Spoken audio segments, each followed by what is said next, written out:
कि लोकतंत्र का आज के डेट में पर्व चल रहा है और उसका चुनाव का अंतिम चरण है और हमारे लोकतंत्र के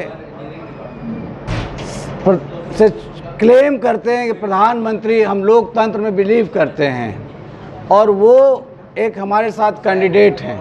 श्री नरेंद्र मोदी जी भी कैंडिडेट हैं और 6 और लोग हैं। लोकतंत्र के इतने इम्पोर्टेंट समय में लोकतंत्र को इस्टेब्लिश करने का एक मौका था उनके हाथ में, लेकिन उन्होंने इसको राजतंत्र में बदल दिया। लोकतंत्र रहा ही नहीं। लोकतंत्र होता तो यहाँ पे मिनिस्टर्स नहीं आते, वो खुद आते और प्रेस से बात करते, प्रेस को फेस करते और प्रेस के थ्रू पब्लिक को बोलते कि मेरा ये मैसेज है, मेरा ये काम है। आरोप लगा रहे हैं वो आरोप सही नहीं है, क्योंकि हर दिन प्रेस कॉन्फ्रेंस हो रहे हैं, जितने भी उनके मिनिस्टर आ रहे हैं और मीडिया से रूबरू हो रहे हैं, सारी दिक्कतें बता रहे हैं। अगर आपके पास भी ऐसा कुछ मिनिस्टर हैं या कुछ है तो उनको भी आप बुलाकर प्रचार प्रसार कराइए। आप सुनिए, जो कैबिनेट मिनिस्टर हैं वो उन पे ओथ है कि वो ड्यूटी डिस्चार्ज करें। वो यहाँ पे रह के पूरी कैबिनेट पूरी यहाँ पे इस्टेब्लिश होके कैंप करके वो यहाँ पे किस तरह का प्रचार करें, कौन सा ड्यूटी डिस्चार्ज करें नेशनल इश्यूज़ का, कौन सा यहाँ पे ऑफिसेज हैं उनके। अगर वो हैं तो कैबिनेट पद पे हैं, उनकी पेमेंट जा रही है, उनके सेक्रेटरी वर्क कर रहे हैं, वो बताएं कि कौन सी नेशनल ड्यूटी डिस्चार्ज कर रहे हैं यहाँ पे, या वो लीव लिए हैं, वो छुट्टी लेके आए हैं यहाँ पे, क्या करने आए हैं यहाँ पे, उनका प्रोग्राम्स क्या है, वो बताएं अभी तक किसी को। 6 चरण के चुनाव हो चुके हैं, 7वें चरण के होने हैं, किस तरीके से आप तैयारी कर रहे हैं? मेरी पूरी तरह से तैयारी है। मेरा पूरे हर तरह से मैं पब्लिक के पास हूँ। पब्लिक तैयारी कर रही है हमको चुनने के लिए, पब्लिक राजी है चुनने के लिए, इसीलिए कैंप किया जा रहा है। इनके वजह से हिंड्रेंस हो रहा है हम लोगों को अपने पब्लिक से मिलने में। इनडायरेक्टली ये हर एक्टिविटीज़ को रोक रहे हैं, हर पब्लिक मूवमेंट्स को रोक रहे हैं, फ्री एंड फेयर इंटरेक्शंस को रोक रहे हैं। ये हर जगह पे ट्रैफिक रुक रही है। आप बताइए, शहर में 16 जगह पे मूवमेंट्स है इन लोगों का और हर जगह दिन भर में 4 घंटे भी ट्रैफिक डिस्टर्ब हो जाती है, तो हम लोग पब्लिक से इंटरेक्शन कैसे करेगा? कॉमन मैन पब्लिक आपस में इंटरेक्शन कैसे करेगी जब इनके सायरन ही सुनते रहेंगे? ये कैंपिंग जो है ये राजतंत्र में होता था, लोकतंत्र में नहीं। उनके तो वॉइस इतने इम्पोर्टेंट हैं कि अगर वो बैठे बैठाए दिल्ली में भी प्रेस कॉन्फ्रेंस करें तो भी मिल जाएगा पब्लिक को। आपको क्यों लगता है कि जनता आपको चुनेगी? हमको इसलिए जनता चुनेगी कि बाकी जो दल हैं, आपने सुना होगा कि वॉशिंग मशीन से लोग क्लियर नहीं होते हैं, तो बाकी लोग तो वॉशिंग मशीन वाले हैं। और है कौन जो इंडिपेंडेंटली लड़ रहा है, जो रिप्रेजेंट कर रहा है पब्लिक के सामने? एक विचारधारा के लोग ही इधर उधर घूम जाएंगे तो क्या वो क्लियर हो जाएंगे? 2 विचारधारा की लड़ाई है ना, तो एक विचारधारा के लोग ही इधर उधर घूम रहे हैं, दूसरा विचारधारा तो अकेला मैं हूं, तीसरा है कौन?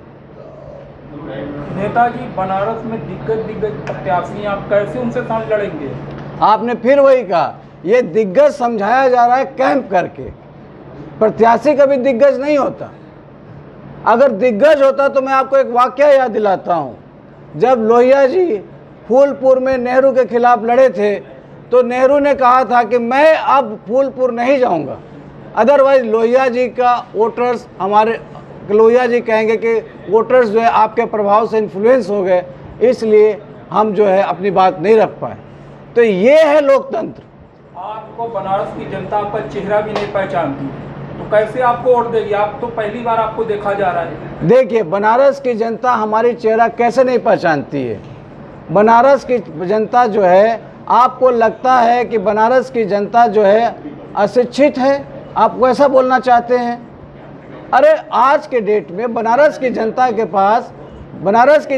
पास सारा के सारा इंफॉर्मेशन सेंटर है, मोबाइल है, इलेक्शन हमारा 1 मिनट बोलने दीजिए। हमारा इलेक्शन कमीशंस का जो नॉमिनेशन साइट्स है, उसके ऊपर सारे डेटा दिए गए हैं, एफिडेविट दिए गए हैं। जनता जो है अपना सिलेक्शन करने के लिए, अपना एग्जामिनेशन स्टडी करने के लिए, अपना आंसर देने के लिए खुद इवेल्युएट करेगी उसको।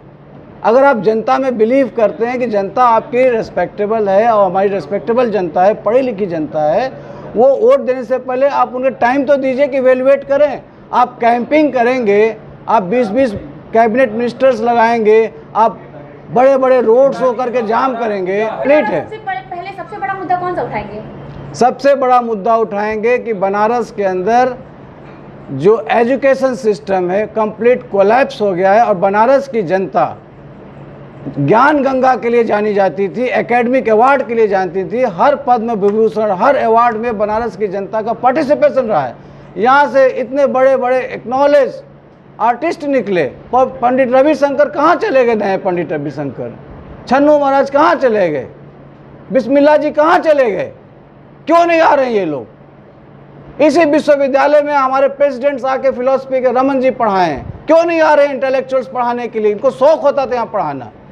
बनारस की यूनिवर्सिटीज़ 5 हैं, एक सोशल स्टडीज़ के लिए, एक साइंस के लिए, एक तिब्बती एजुकेशन सेंटर्स हैं, आपका एक संपूर्णानंद है, इसके बाद एक इस्लामिक यूनिवर्सिटी है। आप बताइए इन 5 में से कितने पद्मश्री मिले? कहाँ गए वो प्रोफेसर? क्यों नहीं बढ़ रहे हैं? क्यों नहीं लोग यहाँ के लड़के अवार्ड ले रहे हैं? 4 जून को रिजल्ट भी आ जाएगा, तो आपने क्या लगता है कि आप कितना सक्सेस हो रहे हैं या फिर आपने कितनी तैयारी कर ली है इसके लिए? देखिए, हमने पूरी तैयारी कर ली है। अगर हमारे तैयारी बहुत अच्छे हैं, इसीलिए ये कैंप हुआ पड़ा है। ये जो कैंप है इसलिए हुआ पड़ा है कि मैं यहाँ पे उनको ये महसूस करा चुका हूँ कि वो हार रहे हैं, पब्लिक रिफ्यूज कर चुकी है। एक पब्लिक मीटिंग हुई है, आप 20-22 कैबिनेट मिनिस्टर ला चुके हैं, एक पब्लिक मीटिंग नहीं कर रहे हैं, एक प्रेस कॉन्फ्रेंस नहीं कर रहे हैं। क्या इम्पोर्टेंट है?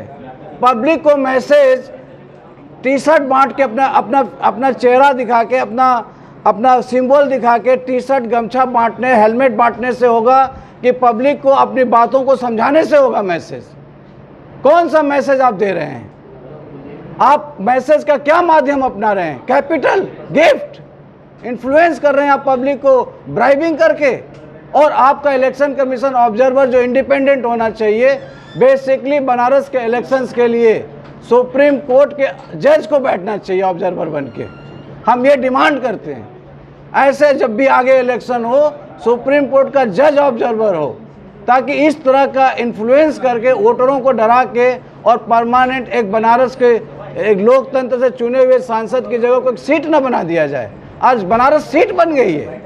पेश है न्यूज बकेट हिंदी मासिक पत्रिका। पढ़ें इस महीने की पूरी खबर विस्तार से हमारे न्यूज बकेट की मैगजीन में। हमारी ई मैगजीन को मुफ्त में पढ़ने के लिए अभी लॉगिन करें www.newsbucket.in पर। इसके अलावा रोज की ताज़ा खबरों के लिए हमारे YouTube चैनल को तुरंत सब्सक्राइब करें।